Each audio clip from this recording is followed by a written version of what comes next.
Olá, lindos e minhas duas lindas lá do terceiro ano médio, tudo bem com vocês? Tão bem? Saúde? Tudo certo? Todo mundo se cuidando? Espero que sim, hein? Por favor, o negócio é tenso, então a gente tem que se cuidar mesmo pra gente sair o quanto antes dessa situação, se Deus quiser, né? Gente, isso pra mim tá sendo muito novo, tá sendo muito até engraçado, porque eu tô começando a curtir essa ideia de fazer vídeo por aqui. E aí, às vezes eu me perco aqui na câmera, tá? Então vocês vão ver de repente que eu tô olhando pra vocês, outras vezes eu tô olhando aqui pro pé do meu coelho, né? Aliás, deixa eu pegar eles aqui pra você ver. Não sei nem se eu posso fazer isso, mas... Ó. Isabela, eu sei que você vai adorar. A Yasmin também. Então eu tô meio perdida aqui na câmera, mas vocês me desculpem, eu vou me ajeitando, eu vou melhorando aí, tá bom? Então vamos lá, gente. Essa é a nossa primeira aula aqui online em história, tá? Eu espero realmente que vocês gostem do que eu preparei para vocês. Lembrando que é aula, aliás, serão aulas revisionais, tá? Então serão aulas voltadas aí ao que nós já vimos no primeiro bimestre, tá bom? Então hoje, especificamente, nós vamos falar sobre a República Oligárquica, tá? É uma república que vai encerrar a República da Espada, que nós já vimos, né? Espada por quê? Porque quem presidiu esta república foram militares, daí a palavrinha República da Espada.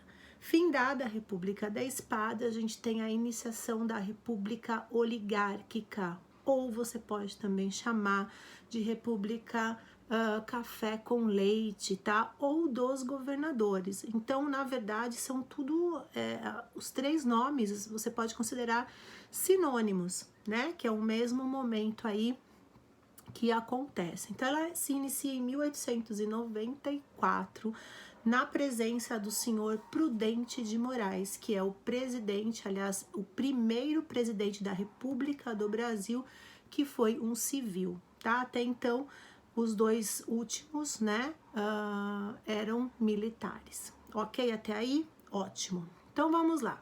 Lembrando alguns pontos importantes. O que é oligarquia ou o que é governar oligarquicamente?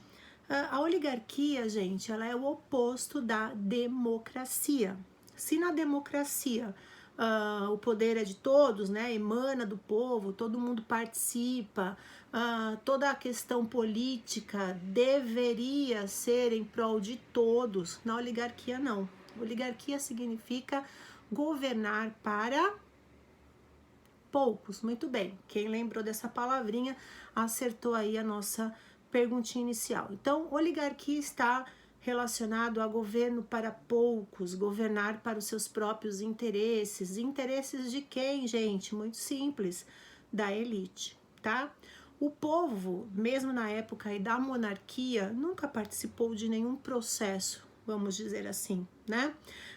Não seria agora na oligarquia que participariam. Então, república oligárquica, ela está voltada aí a um momento em que governou-se em prol dos seus próprios interesses. E quem eram essas pessoas, né? Quem era a elite da época?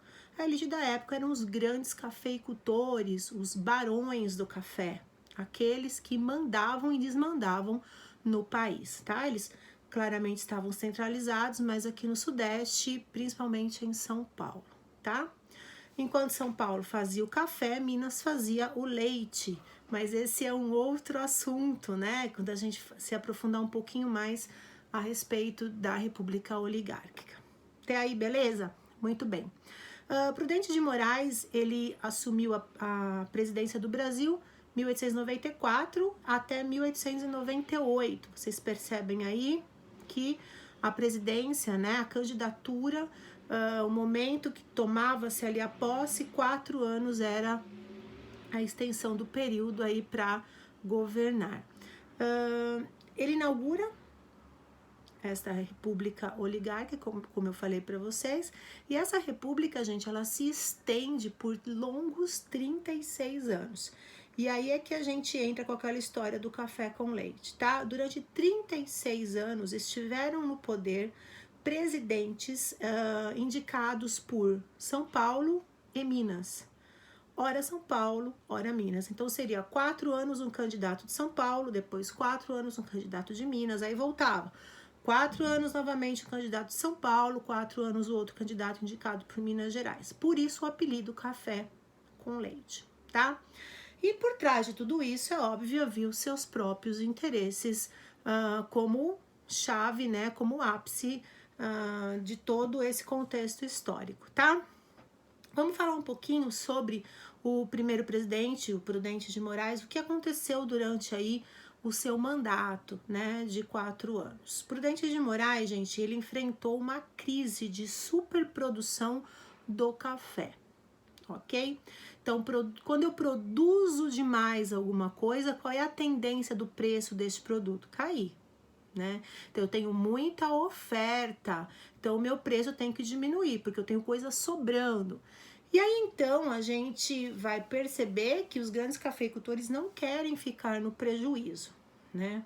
Então, eu tenho muito café, produzi muito café e não estou conseguindo escoar essa mercadoria como eu gostaria. Então, o que pede, né, os grandes cafeicultores? Que haja uma intervenção aí federal. Então, é o seguinte, o Brasil, eu não vou ficar no prejuízo, tá? Vamos ver o que a gente vai fazer. O Brasil não tem condição de arcar com essa superprodução. O que acontece? Vamos lá fora, pegamos empréstimos e sanamos o problema, pelo menos por hora. Mas quando a gente faz isso, pessoal, a gente tem que lembrar que a gente está pegando um empréstimo e que não vai ficar por isso, né? Empréstimo, a gente tem que devolver o dinheiro e é óbvio que todo empréstimo tem juros. E aí a gente soma a nossa dívida ativa um pouquinho mais, desculpem, nossa dívida externa um pouquinho mais, tá? Um outro problema aí que ele também acabou enfrentando, né, foi a Guerra de Canudos, ou o movimento de Canudos.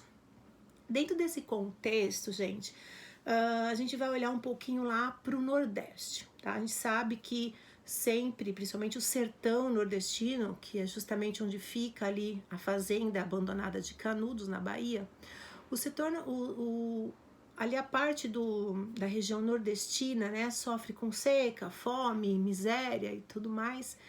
E dentro deste momento, né, onde ainda a República era nova, recém-nascida, vamos usar desta forma, as pessoas eram totalmente esquecidas. As pessoas eram, não se lembrava de que existe um povo. As pessoas apenas pagavam impostos e nenhuma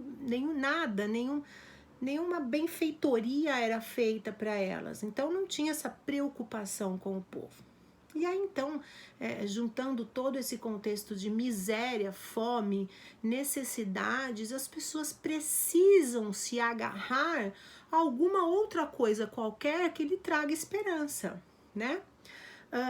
E daí vai nascer o que a gente chama de liderança messiânica, que nós falamos em sala. E eu lembro até que nós frisamos bastante isso. O que é uma liderança messiânica? O que é, então, messiânicos? Vem da palavra Messias, que vai lembrar o quê? Jesus Cristo. Fé, amor, religião, esperança, tá? Então, essas pessoas sofridas, muito esquecidas, deixadas totalmente de lado, vão ter que se apegar a alguma coisa que lhe traga ao menos esperança, tá? E aí, então, dentro dessa história toda, vão aparecer os líderes, que nós chamamos de líderes messiânicos, né? E lá em Canudos vai aparecer aí o Antônio Conselheiro, né? Ele era um cara, tem até um seriado, se vocês quiserem procurar, a Rede Globo que fez. Ele era um cara que andava de cajado na mão, parecendo ali um discípulo, alguma coisa assim, algo bem próximo e religioso. E com uma barba enorme, parecendo mesmo um profeta, alguma coisa nesse esquema. E ele vai passando pelas vilas, pelos bairros e vai dizendo: abaixa a monarquia, na monarquia nós não éramos vistos, mas não tão quanto não somos agora, ao menos o rei se preocupava conosco. Gente, a gente sabe que não é verdade, mas o outro lado da verdade também é que, depois da República, eles ficaram ainda menos favorecidos. Já nunca, não foram, não eram. Mas depois da República o negócio piora. Então há aí, né, uma lembrança, uma saudade da época da monarquia. E esse líder messiânico, na pessoa do conselheiro, ele vai pregando a esperança para as pessoas, né? Então ele chega nas casas e fala, porque Deus não há de nos abandonar, irmãos, tenhamos fé, alguma coisa há de ser feita por nós, Deus há de lembrar de nós todos. E essas pessoas, gente, tão necessitadas de uma palavra amiga, acabam seguindo o conselheiro. Então ele vai indo, em cada lugar que ele vai passando, ele tá trazendo atrás dele uma corrente de gente que tem ali a esperança, né? Se agarra aí às mãos do Antônio Conselheiro na última esperança, no último fio, né? De esperança em alguma coisa positiva. E esse movimento vai crescendo, vai ganhando corpo, cada vez mais adeptos, e as pessoas vão atrás do conselheiro. E aí, chama Canudo, gente, porque aconteceu um fato, né, de que eles estavam num lugar determinado e encontraram ali uma fazenda chamada Canudos, meio que abandonada e tal. Eles adentraram ali, a princípio olharam aqui e ali e tal, e começaram então a se estabelecer naquele lugar. Então é aquela grande comunidade, todo mundo ajudava todo mundo. Então essas pessoas, enquanto um olhava as crianças, o outro ia plantar, enquanto o outro ia colher, o outro ia fazer lá as tendas, as casinhas para eles passarem o dia e a noite, enquanto um ia ensinar as crianças, o outro ia, sei lá, enfim, cuidar de alguma coisa. Então a questão era comunitária, eles começaram a se ajudar. E a partir daí também, eles se viram totalmente livres do governo federal. Tá? Então a ideia lá de pagar o imposto já não acontecia mais. Eles viveram, né, por um longo tempo num isolamento chamado Canudos, né? E claro que quando esse movimento vai ganhando corpo, chega até o ouvido do governo, né? E aí isso tudo começa aí a criar um grande problema, porque o governo vai querer saber o que está acontecendo. E óbvio, pessoal, olhando aí pelo lado da federação, quanto mais pessoas adeptas a Canudo eu tiver, pior será para mim. Eu deixo de arrecadar dinheiro, eu posso de repente estar aí criando, né, pessoas que possam vir contra o governo, levantar aí uma corrente muito forte contra o governo. Então isso tem que ser quebrado, tem que ser de alguma forma sanado, tá? E então o governo manda lá sua primeira tentativa de acabar com Canudos, não consegue, a segunda também não, e na terceira o governo arma-se até os dentes e acaba com Canudos, tá? Literalmente também o Antônio Conselheiro, desculpa, é morto, né? E acaba ali o grande lugar chamado Canudos, tá? Então eles foram, acabou acontecendo essa repressão e todos que estavam envolvidos acabaram sendo mortos pelo exército, né, pelo que foi mandado pelo governo do Brasil. Então essas ideias, né, que eu passei para vocês que aconteceram, esses episódios que aconteceram durante o governo aí do primeiro presidente da República, o Prudente de Moraes, são alguns tópicos, alguns, né, eu peguei os mais importantes, senão a gente se estende demais aqui na nossa aula, tá bom?